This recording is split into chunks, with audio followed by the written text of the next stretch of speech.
You Washingtonians think you know this city, but do you really know this city, every nook and cranny? Well, we're going to find out because Washington Full Circle starts right now.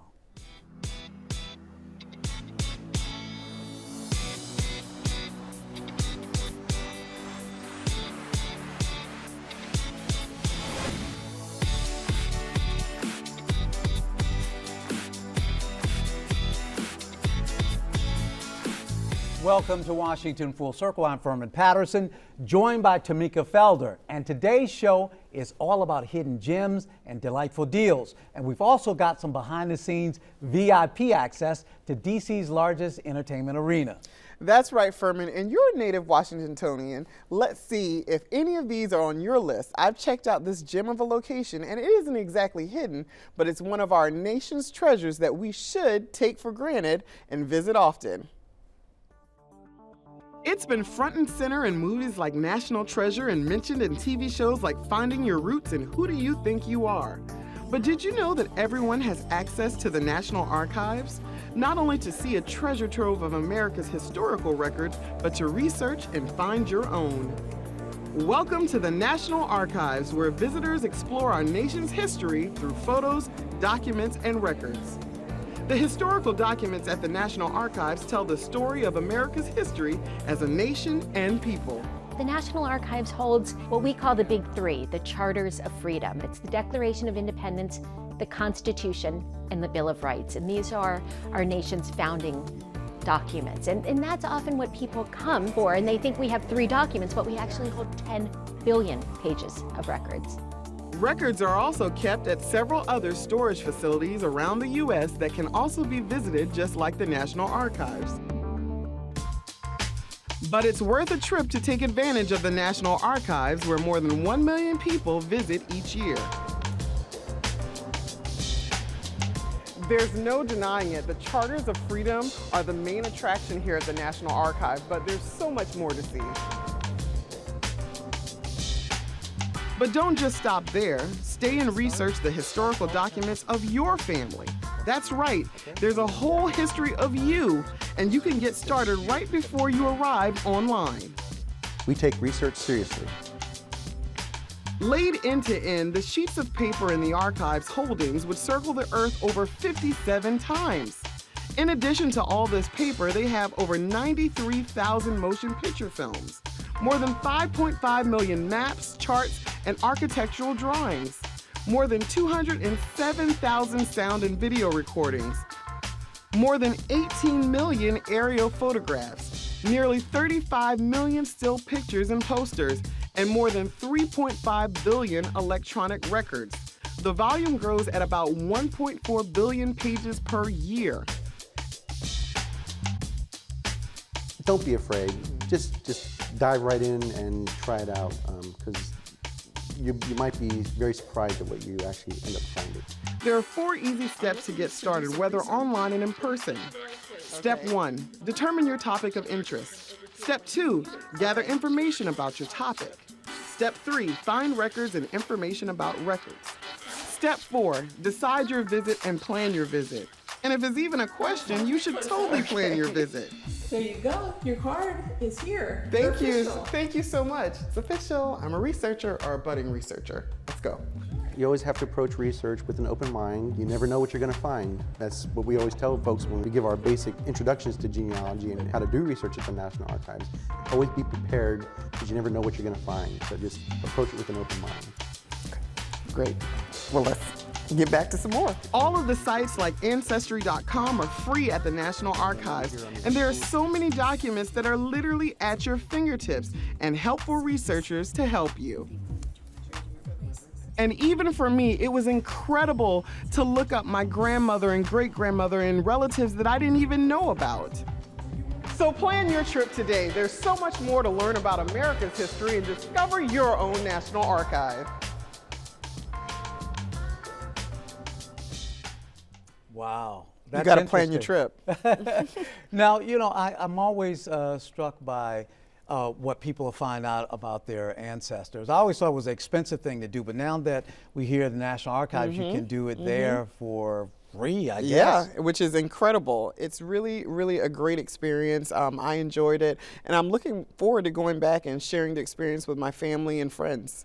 Now, there's also the online websites that you mentioned, Ancestor.com, which I did years ago, but it didn't get me anywhere past the stuff I already knew. Well, I think it's really good to have the researchers assist you, so when you get stuck, they really kind of know where to navigate, where to go next, and they're there to be a helping hand. So it's a great resource. And what was the most surprising thing you found out there? You know, the surprising thing for me was actually seeing my parents' tombstone. They had a photo of it, and it was very jarring for me because I wasn't expecting that. And as you saw in the package, they say, you never know what's going to happen.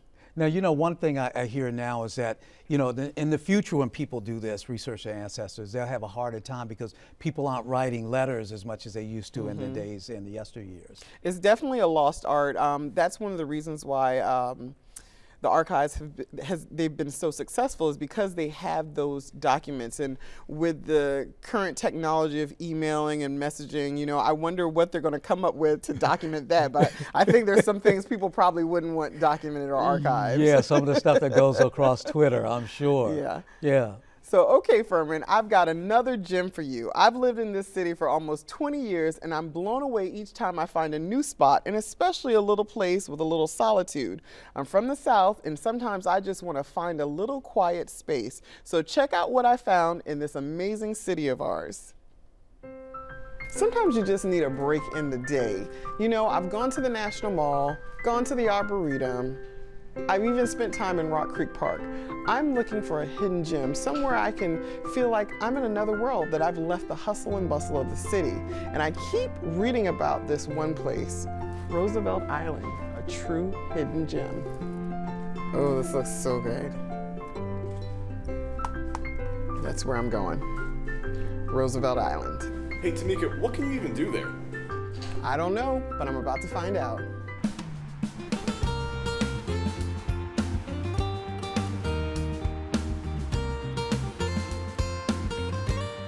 This is the hidden gem I've been searching for. I've reached the oasis in the city.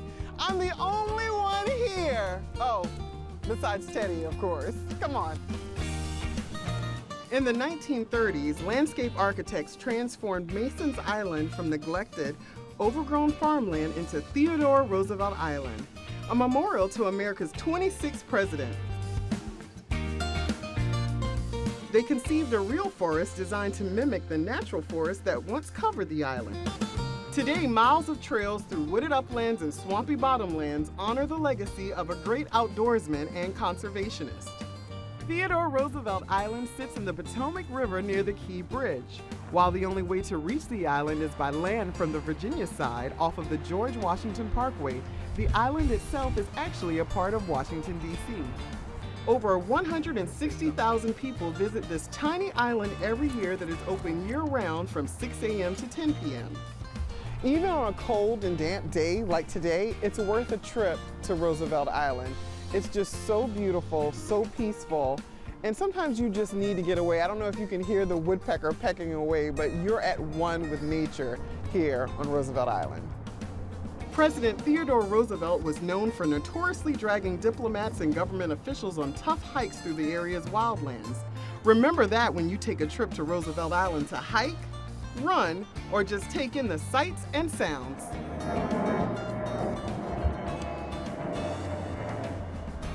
Matt, you asked what's here, and this is it. This is an oasis in the middle of this bustling city, and it is just stunningly beautiful. Theodore Roosevelt was an outdoorsman, and it shows in every single detail here. I love it.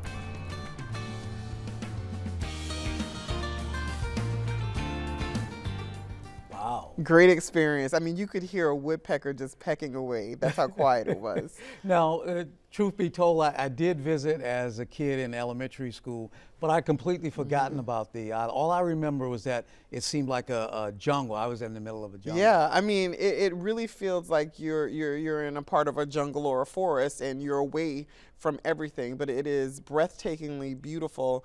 And I don't want to, get it out too much, because we still want to make sure that it's not overpopulated, but it was a wonderful discovery for me. Wow. Well, Up next, we gave one of our DCN producers a challenge. We'll find out if she was successful. Sit tight, Washington Full Circle. We'll be right back.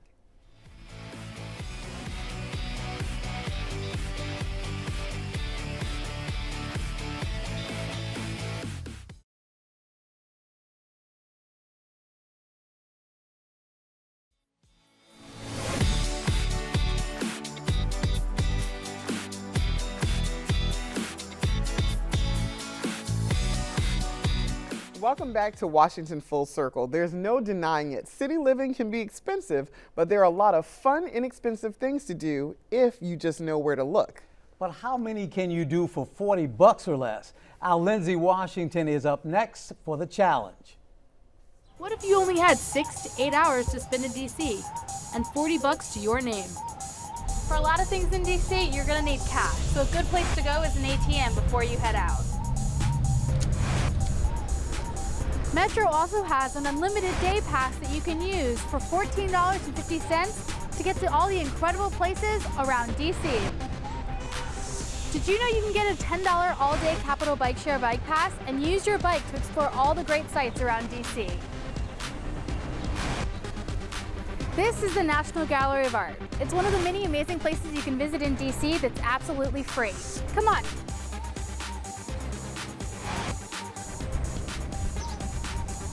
You guys in line? I just got a full lunch from a DC food truck for $10. How great is that? Thank you very much. That looks delicious.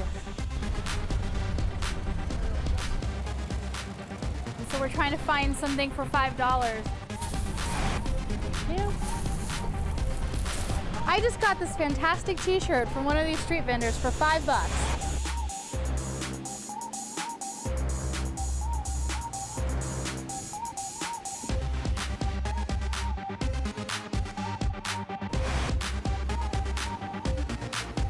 Thank you. All on $40 and hey, some free ice cream. Well, come on, is that realistic, $40? I mean, I don't know if it's for me because just parking alone, because I like to drive. So that would probably be a problem for me. But using the Metro is definitely the way to go if you're trying to stick under 40. I want to see under 20. Oh, I don't think I could do it. I don't think I could do it. A little easier on the budget, on the wallet. But I think that would be a real challenge to try for 20. But Lindsay did a really good job with $40. Yeah, she did. Yeah. And I think that's the main thing. A lot of people don't know that all of those museums down on the mall are free. Right. And I'm really impressed by the souvenir truck. I think that was like a great idea. It's amazing to see what people are turning these trucks into. Yeah, and to eat, that you can eat, fairly cheaply. Yeah. So that's a great thing. Yeah. Coming up, we'll go behind the scenes with DC's biggest sports and entertainment arena when Washington Full Circle returns.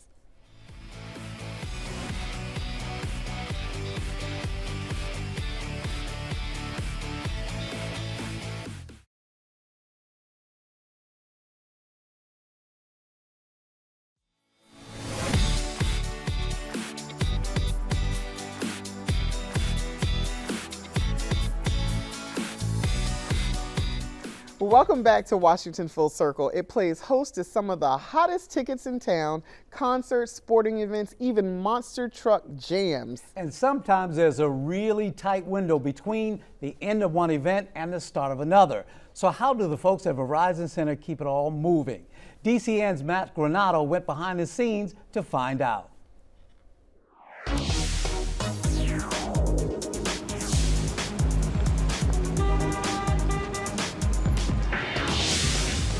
The Verizon Center. It's home to some of Washington, D.C.'s best-known sports teams. It's also a place to take in a concert. And somewhere you can see some truly unique displays.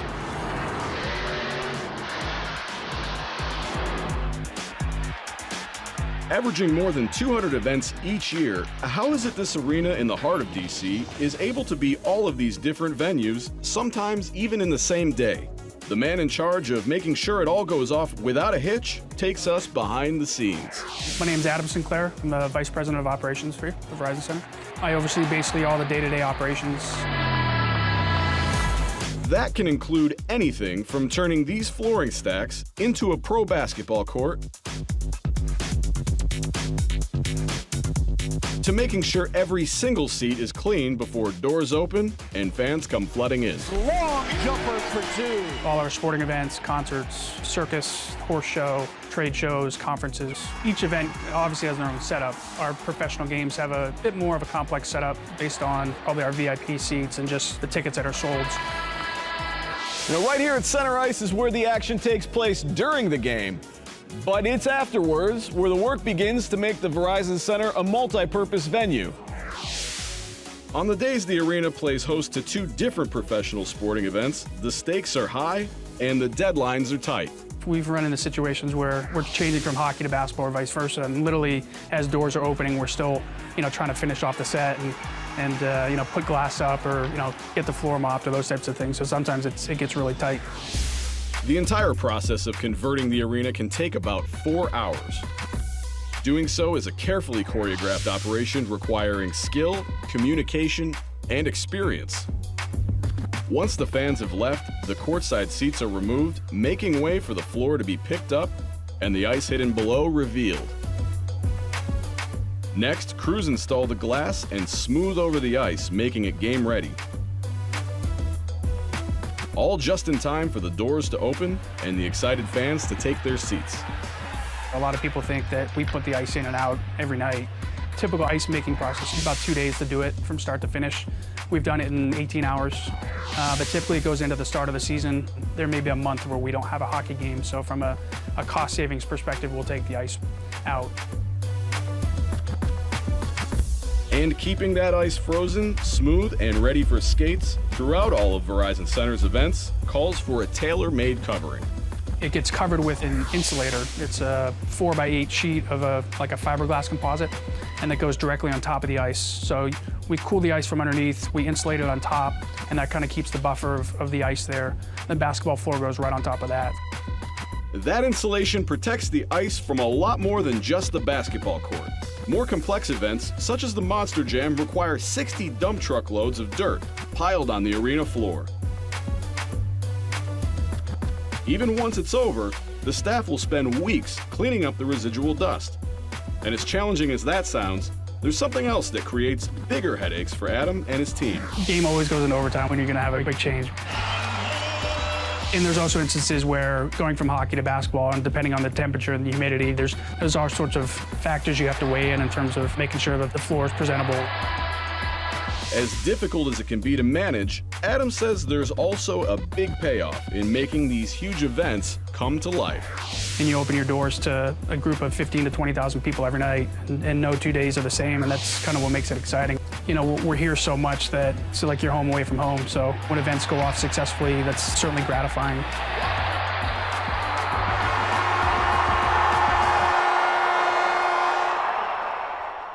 Wow. Fascinating.